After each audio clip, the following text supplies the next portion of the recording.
खुलता कळी खुलेना या मालिकेत मोनिकाच्या पायाखालची जमीनच सरकलीये, कारण विक्रांतनं तिला पाठवलीये डिवोर्सची लीगल नोटीस.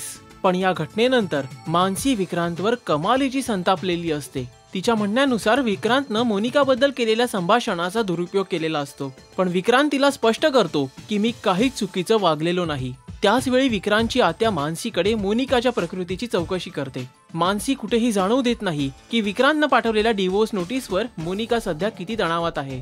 मोनिका मानसीला आपला निश्चय बोलून दाखवते की विक्रांत आणि त्याच्या कुटुंबियांना मी जन्माची अद्दल घडवेन.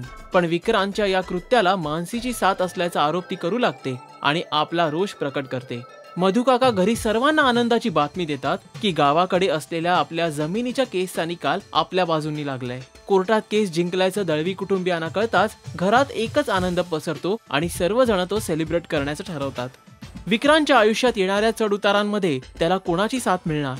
मोनिका दळवी कुटुंबियांविरोधात कोणतं षडयंत्र रचणार असं आपल्याला वाटतं? हे जाणून घ्यायचं असेल तर जरूर पहा या मालिकेचे लेटेस्ट हायलाइट्स फक्त राजश्री मराठीवर. नमस्कार, मी Titiksha Tawde. Please subscribe to Rajshree Marathi.